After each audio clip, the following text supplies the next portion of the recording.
Hi guys, it's me Sam. This is completely unscripted, so I'm not going to pretend I've got anything to say and ramble on like my usual stuff. So yeah, let's go straight into it. I'm joined with George and Farren. Say hello. Hey guys, it's your boy George. Coraline's the best film of all time. Hi. Hello, I'm Farren. I'm also here, and I'm doing the video. Woohoo! Whee! Everyone sounds so happy to be here. Yeah, it's not like we're recording this at 9:15 at night and we're all really tired or anything. It's totally not. I've got work tomorrow or anything. Okay, so as you guys know, the pretty big exciting news we had recently was that the King has returned. Russell T Davies has been announced back.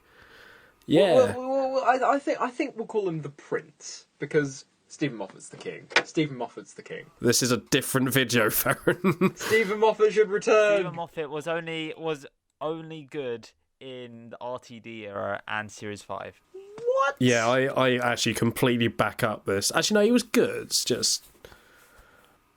What about Series 10? Series 10 is, like, average. I don't know why people rave about Series 10.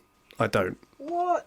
I do admit, Series 10 has some bangers. The Pilot, Oxygen, Extremis. I would say that's a good one, not a banger. A Word Enough in Time. And then there's a few like good, average, and there's a few terrible ones. Anyway, we're escaping the point, my friends, which I knew was going to happen. So, yeah, Russell T Davies, he's back. And, yeah, it seems unreal, and don't worry, we're not going to rehash everything you've probably seen from every other YouTube anyway. I'm going to sit here and ask a different question. I'm not going to ask about the future of Doctor Who as such. I'm going to be talking about the past. So obviously we lived in a time of the Chris Chibnall era, what I describe to be the worst era of Doctor Who I've ever seen. And finally we're getting to a point where that's ending, and I just want to discuss, will it be remembered? What is there to remember?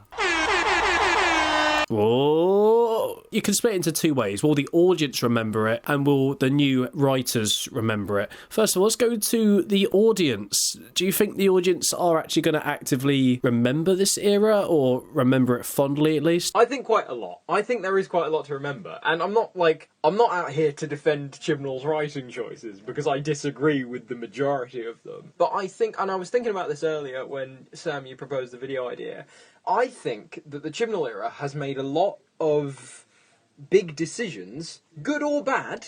You know, some of them are good, some of them are not so good. But undoubtedly, those big decisions will be remembered. Even if they're not remembered fondly, they will be remembered. Like, I feel like we need to remember Chris Chibnall introduced the first female Doctor, which was good, and I feel like people will look back on that and go, oh, this is where it all started. And also, you know, we had the Timeless Children, which obviously I'm not a fan of. I've made that clear on multiple occasions. But again, it was a big thing that happened within the lore of the show. So obviously, I feel like it's gonna be something that the fans will remember in years to come, fondly or not so fondly. I can agree with that. I mean, definitely the show, or the current state of the show, it's done a lot of things I didn't like. I think I'll remember it mostly for that, because obviously Timeless Child, I share your opinion. I think that was horrendous. I hate the Doctor. I hate most of the people she's in contact with. Right, fair enough. I hate most of the monsters. I just hate everything about and the boring soundtrack and everything like that. But I think I will remember it for some kind of good things. Like you said, it was brave enough to introduce a female Doctor. Unfortunately, that didn't really work. Not because of the gender or anything. It was just chose a really crappy portrayal of the character. An actress. Yeah. Well, I don't know what. I don't think Jodie's a bad actress. No. I've not seen her in much else. I saw her in Black Mirror once. That was it. But moving on from that, so we discussed audience reception, or if the audience... I mean, I suppose we talked about our opinions. Like, as a whole, do you think it'll be remembered by just general viewers? I think they've forgotten since the first episode. Some people quite like this era. I will never understand how, but, you know, fair play to them. They get more enjoyment out of something than I do, so... Yeah, there's one guy who thinks it's the best era of New Who, and I'm like, what? Well, I need to have a chat with him and educate him. That sounded really threatening. I'm sorry, whoever you are. Respect people's opinions, guys. Okay, let's just go on to the next bit. So do you reckon, this is probably the more interesting part I want to talk about. Do you reckon the new writers, including Russell T Davies and whoever he chooses to bring on, do you reckon they will actually reference or bother to remember the last few years? This is the one that I'm a bit on the fence about, because on the one hand, The Timeless Children was a monumental decision, and I've heard a lot of people say, you can't just ignore a decision like that, you can't just sweep it under the rug. I would very much like to. I'd like to remember it as just a bad dream, but I get where people are coming from. And I don't think Russell will continue the character arc, but he undoubtedly will reference it. Yeah, I think that's true, because I think the only other thing I can sort of compare to this maybe is when they revealed the Doctor was half human in the movie, and then that was just never brought up again, and to the point where it's been retconned. I don't think it's really going to happen with this, because like I said, it's such a controversial, massive change, and I think essentially just debunking it almost immediately after the Chibnall era over would be quite offensive to Chibnall. And also remember, he's friends with Chibnall and he's also working with the BBC. Let's just say he was not okay with The Timeless Child. He can't be just like out there saying The Timeless Child was bad, it was that. He'd be out of a job. No, that's it. Like, that's why I don't really trust when some writers say, oh, actually, I think that's a brave decision. No, because you're probably literally been paid to say that. Exactly. And he's literally working with the BBC, who did that decision.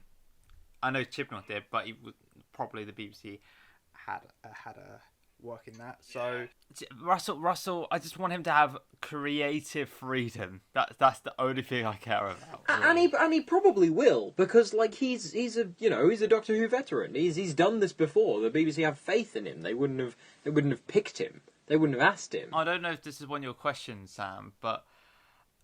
Russell joining, obviously being a part of this whole Doctor Who world again, people said that this is a desperate move from the BBC, and do you guys agree with that? I 100% believe it is a desperate move, to be honest, because I think now the BBC are finally realising that the audience ratings are just too low to keep ignoring. I think the one thing that we can probably safely say is that it's going to be good. And I'm probably going to eat my words, and we're probably going to play this clip in a video in a few years over, like, a review for, like, an episode that's been really controversial and really badly received. But I think undoubtedly it will be good. Well, can we just say we need a Love of Monsters 2? Yes! Oh, yes. Dear... No. Mark Warren needs to return. Oh, God. You know what? I actually hope he does. I hope he does in a cameo. Okay, guys, so yeah, that's what our thoughts and views were on Chibnall's legacy. I thank very much George and Farren for joining me on this. You're very welcome, Sam. Thanks, Sam. You're welcome. If you guys want to hear more of us just chatting in this sort of format, please let me know. We can arrange it. Bye, guys. Bye! See ya.